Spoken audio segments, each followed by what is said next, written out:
إلا الله وحده لا شريك له وأشهد أن محمدا عبده ورسوله أما بعد فإن خير الحديث كتاب الله وخير الهدي هدي محمد صلى الله عليه وسلم وشر الأمور محدثاتها وكل محدثة بدعة وكل بدعة ضلالة وكل ضلالة في النار فأعوذ بالله من الشيطان الرجيم بسم الله الرحمن الرحيم يرفع الله الذين آمنوا منكم والذين أوتوا العلم درجات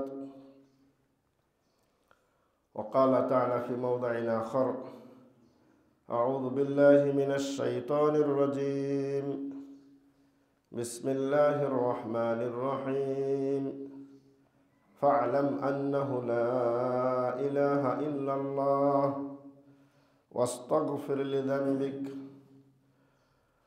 وقال النبي الأمين صلى الله عليه وسلم في الحديث الصحيح طلب العلم فريضة على كل مسلم أو كما قال عليه الصلاة والسلام وقال عليه الصلاة والسلام من سلك طريقا يلتمس فيه علما سهل الله له به طريقا إلى الجنة أو كما قال عليه الصلاة والسلام وقال الشاعر وقال علي رضي الله عنه ليس اليتيم الذي من مات أبوه ولكن اليتيم يتيم العلم والأدب وقال آخر ليس الجمال بأسواب تزيننا ولكن الجمال جمال العلم والأدب আলহামদুলিল্লাহ আল্লাহ তাআলার সমস্ত প্রশংসা যে রব্বুল আলামিনের বিশেষ দয়া অনুগ্রহে বিশেষ রহমতে বিশেষ অনুকম্পায় আজ আমরা এই পর্যন্ত বেঁচে আছি এজন্য আল্লাহ তাআলার শুকরিয়া আদায় করি আলহামদুলিল্লাহ।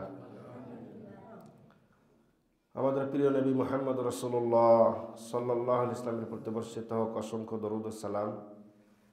যে নবী করিম সাল্লাল্লাহু আলাইহি ওয়াসাল্লামের অনুসরণ করে তার বিধান বাস্তবায়ন করে একজন মানুষ প্রকৃতপক্ষে জান্নাতি হতে পারে,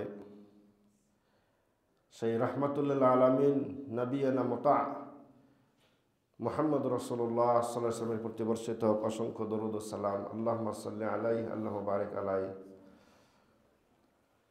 সম্মানিত উপস্থিতি, আজকে যে বিষয়টি নিয়ে আলোচনা করব সেটি জ্ঞানার্জন সম্পর্কে, ইলম সম্পর্কে আলোচনা করব ইনশাআল্লাহ। ওয়া তৌফিক ইল্লা বিল্লাহ।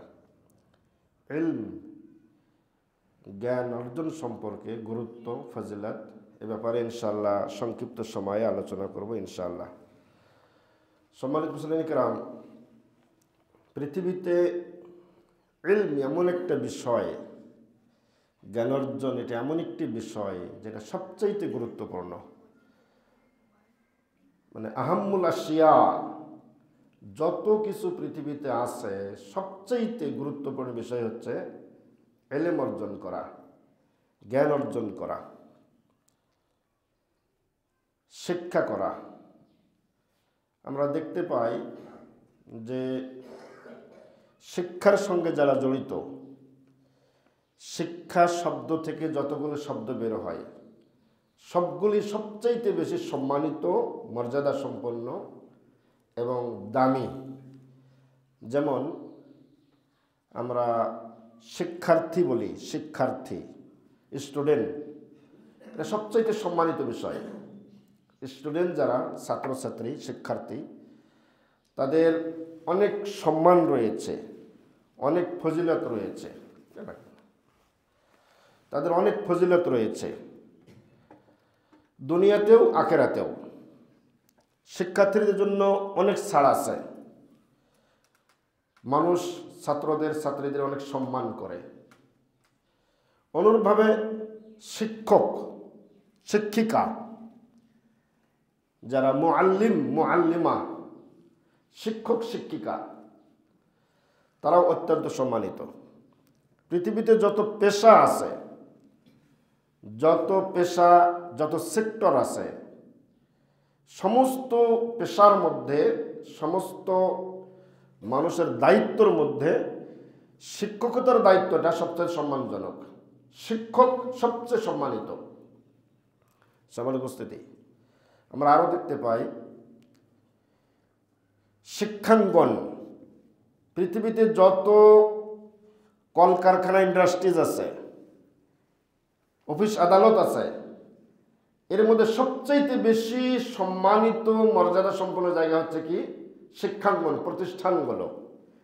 প্রতিষ্ঠান যেখানে শিক্ষাঙ্গন, শিক্ষার অঙ্গন, যেখানে শিক্ষা দেওয়া হয়, প্রতিষ্ঠান, মসজিদ, মাদ্রাসা, মক্তব, কলেজ, ভার্সিটি, জামিয়া, এগুলো হচ্ছে সবচাইতে মূল্যবান এবং সবচেয়ে সম্মানিত জায়গা। কারণ এই জায়গাগুলোতে কোনো প্রকার পাপের কর্ম হয় না, এগুলিকে সবাই মূল্যায়ন করে। সমাজ উপস্থিতি অনুরূপভাবে শিক্ষা কমিটি, শিক্ষার সঙ্গে যুক্ত শব্দ শিক্ষা কমিটি।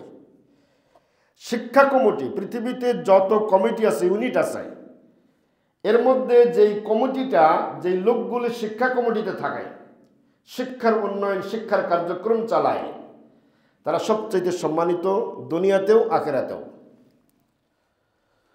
অনুরূপভাবে শিক্ষা খাত, শিক্ষা বাজেট, প্রতিটি দেশের বাজেট তৈরি হয়, দেশের আর্থিক বাজেট নির্ণয় করা হয়। এই সমস্ত বাজেটের মধ্যে শিক্ষা বাজেট যেটা থাকে, এটা সবচেয়ে দামি এবং মূল্যায়ন এবং গুরুত্বপূর্ণ একটি বাজেট। আমি বলতে চাচ্ছি যে বিদ্যা, শিক্ষা, এই শিক্ষা শব্দের সঙ্গে যতগুলি শব্দ শিক্ষার সঙ্গে যুক্ত করা যায়, সবগুলি সম্মানের বিষয়, ইজ্জতের বিষয়, মানের বিষয় এবং মূল্যায়নযোগ্য, পৃথিবীতে গ্রহণযোগ্য সবচাইতে মানওয়ালা, ইজ্জতওয়ালা কারবার হচ্ছে শিক্ষার সঙ্গে সম্পর্কিত বিষয়গুলি। সমাজ উপস্থিতি এটা দুনিয়াতেও আখিরাতেও। কিন্তু আমরা মানুষরা এটাকে নিজেরা বুঝি, এটাকে বিশ্বাস করি, কিন্তু আমরা এটাকে আবার বাস্তবে ততটা প্রতিফলন ঘটাইতে পারি না, এটাকে বাস্তবে রূপ দিতে পারি না। সমাজ উপস্থিতি এই ইলম, কোরআন হাদিসের যে ইলম, এটা হচ্ছে কি? কোরআন হাদিসে যে ইলমটা আসছে, এই ইলম হচ্ছে এমন একটা বিদ্যা, যেই বিদ্যার মাধ্যমে মানুষ দুনিয়াতে আখিরাতে কল্যাণ প্রাপ্ত হবে। এমন একটি বিদ্যা, ইলম, জ্ঞান, শিক্ষা, এমন একটি শিক্ষা। কোরআন হাদিসে ইলম বলতে ওই ইলমকে বোঝানো হয়েছে যে ইলমের দ্বারা মানুষ ব্যক্তি জীবনে, পারিবারিক জীবনে, সামাজিক জীবনে, রাষ্ট্রীয় জীবনে, দুনিয়াবী জীবনে এবং পারলৌকিক জীবনে উপকৃত হবে। সেটাকে ইলম বলা হয়েছে কোরআন হাদিসের ভাষায়। যেমন আমরা ইলম পাওয়ার জন্য দোয়া করি, রব্বি জিদনি ইলমা, হে আল্লাহ তুমি আমার জ্ঞান বাড়িয়ে দাও। এই ইলম বলতে কোন ইলম? যে ইলমটা আপনাকে উপকার দেবে। সাধারণত দেখা যায় বিদ্যা দুই প্রকার, ইলম দুই প্রকার, একটা ইলমুদ দুনিয়াবি আর একটা ইলমুল উখরাবি। একটা জাগতিক বিদ্যা, জাগতিক শিক্ষা, বস্তুবাদী শিক্ষা, দুনিয়াবী শিক্ষা। আরেকটি হচ্ছে উপকারী শিক্ষা, ইলমুল উখরাবি, আখিরাতের শিক্ষা, যেটা ইলমুন নাফি' ফিদ দুনিয়া ওয়াল আখিরাহ, যেটা দুনিয়াতেও কল্যাণকর, আখিরাতেও লাভজনক। তো উপকারী বিদ্যা যেটা প্রকৃত উপকারী, সেটা হচ্ছে দুনিয়াতে উপকারী, আখিরাতে উপকারী। আর একটা হচ্ছে শুধু দুনিয়ার উপকার, আখিরাতে কোনো লাভ নেই, যেটাকে বস্তুবাদী বিদ্যা, জাগতিক বিদ্যা বলা হয়। সেটা হচ্ছে কি শুধু দুনিয়ায় উপকার হবে, আখিরাতে কোনো লাভ হবে না।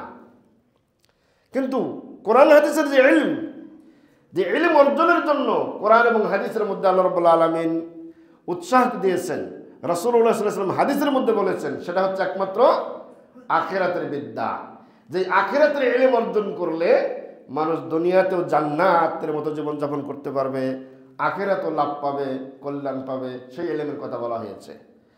সম্মানিত উপস্থিতি, আল্লাহ রাসূল সাল্লাল্লাহু আলাইহি সাল্লাম ইলম থেকে ইলম পাওয়ার জন্য দোয়া করতেন, আবার রাসূল সাল্লাল্লাহু আলাইহি সাল্লাম ইলম থেকে বাঁচার জন্য দোয়া করতেন। দেখেন একটা দোয়া, আল্লাহ রাসূল বলেন যে আল্লাহুম্মা আনফা'নি বিমা আল্লামতানি ওয়া আল্লিমনি মা ইয়ানফাউনি ওয়াজিদনি ইলমা। হে আল্লাহ, আল্লাহুম্মা আনফা'নি বিমা আল্লামতানি, হে আল্লাহ তুমি আমাকে যে বিদ্যা দিয়েছো, যে ইলম দিয়েছো, এ থেকে আমার উপকার দাও, এ থেকে আমার উপকার দাও।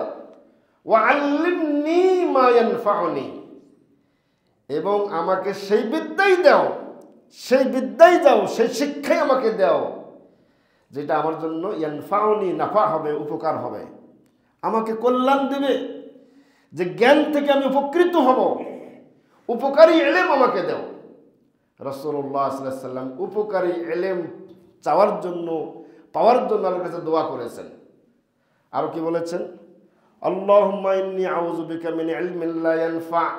এবারে দেখেন, হে আল্লাহ আমাকে এমন ইলম দিও না, এমন শিক্ষা দিও না, এমন বিদ্যা দিও না, এমন জ্ঞান দিও না যেটা কোনো উপকারে আসে না। আল্লাহুম্মা ইন্নী আউযু বিকা মিন ইলমিন, কুল আউযু বিরাব্বিন নাস, মানুষের রবের প্রতিপালকের কাছে আমি কি চাচ্ছি? আশ্রয় চাচ্ছি।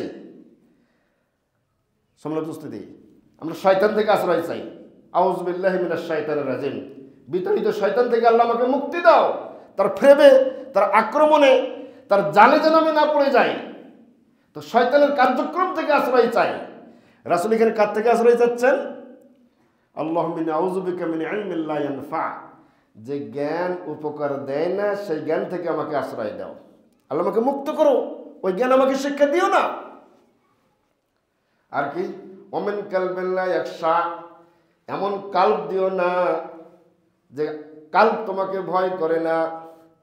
ওমিন নাফসিন লা তাসবা, এমন আত্মা আমার বডিতে দিও না, এমন আত্মা আমাকে দিও না যে আত্মা যা আছে তাই নিয়ে তৃপ্ত থাকে না, শুধু খাই খাই চাই চাই পাই পাই করে। তোমাকে ভুলে যে, তোমার আল্লাহর কার্যক্রম ভুলে যে, নবীর আদর্শ ভুলে যে, দাসত্ব ভুলে যে, ইবাদত ভুলে যে, শুধু অর্থ উপার্জনের পেছনে যে আত্মা টেনশন করে, শুধু প্রত্যাশা করে, শুধু চাই চাই করে, এমন আত্মা তুমি আল্লাহ আমাকে দিও না। যা দিয়েছো এটাই নিয়ে আলহামদুলিল্লাহ আমি যেন তোমার বান্দা হয়ে থাকতে পারি, আল্লাহ এমন আত্মা দেও। ওয়ামিন দুআইন লা ইস্তাজাবু লাহা, আর এমন দোয়া যেন আমি আল্লাহ না করি যে দোয়া তোমার কাছে গৃহীত হয় না, কবুল হয় না। দেখছেন রাসূল কয়টা জিনিস থেকে পরিত্রাণ চেয়েছেন? ইলম থেকে, অনুপকারী ইলম থেকে। হ্যাঁ, যে অন্তর আল্লাহর কাছে ভয় করে না, সে কাল্ব থেকে, যে আত্মা তৃপ্ত না, সে আত্মা থেকে। যে দোয়া আমি করলাম, এই দোয়া আল্লাহর কাছে কবুল না হয় না, ওই দোয়াও যেন আল্লাহ আমি না করি, এমন দোয়া থেকে আল্লাহ বাঁচাও। সম্মানিত উপস্থিতি, তাহলে রাসূল কোন ইলম চেয়েছেন? যে ইলমটা উপকারী ইলম। আচ্ছা, একটা প্রশ্ন করি আপনাদেরকে। প্রশ্ন হচ্ছে যে আমরা বলি একটা মানুষকে আমরা সবাই চিনি, মুসলমানের 5 বছর 7 বছরের ছেলে থেকে শুরু করে নিয়ে জীবিত সবাই আমরা জানি। একটা লোকের নাম, পরিচিত নাম হচ্ছে আবু জাহাল। তো আবু জাহাল মানে কি? আবু জাহাল মানে, জাহাল মানে হচ্ছে মূর্খ। আমরা কথায় কথায় বলি একটা জাহেল লোক, একটা জাহেল মানে মূর্খ, মানে মূর্খ। তাহলে আবু জাহাল মানে মূর্খের বাবা, মানে কি? বড় মূর্খ। মানে আরবিতে আবু শব্দ যোগ করে পরে যেটা আসে না বড়ত্ব প্রমাণ করা হয়। তো জাহাল মানে মূর্খ, তো আবু জাহাল মানে কি? বড় মূর্খ, মূর্খের পিতা, মূর্খ মশাই। হ্যাঁ, তো বড় মূর্খ, গড্ড মূর্খ, অজ্ঞ মূর্খ। তো আবু জাহাল মানে মূর্খের পিতা, মানে বড় মূর্খ। সমাজ বুঝতে দেয়। তো আবু জাহাল, এটা তো আবু জাহাল মূর্খ বাবা, মূর্খের বাবা, এটা তো নাম দিয়েছেন আল্লাহ রাসূল, তাকে মূর্খ বলেছেন। কিন্তু এই আবু জাহালের নাম কি ছিল সমাজে? তার নাম, আসল নাম হচ্ছে আমর ইবনে হিশাম। তার আকিকা করার নাম হচ্ছে আমর, বাবার নাম হেসাম, হেসামের পুত্র আমর। কিন্তু সেই কালে সমাজের মানুষেরা তার নাম দিয়েছিল আবুল হাকাম, পণ্ডিতের বাবা, মানে বড় পণ্ডিত, বড় পণ্ডিত মশাই, বড় শিক্ষিত মানুষ, বড় পণ্ডিত। তো বড় পণ্ডিতটা, বড় পণ্ডিত মানুষ থেকে আল্লাহ রাসূল মূর্খের বাবা, মূর্খ মশাই কেন নাম দিলেন? তার কাছে কি বিদ্যা ছিল না? তার কাছে কি ইলম ছিল না?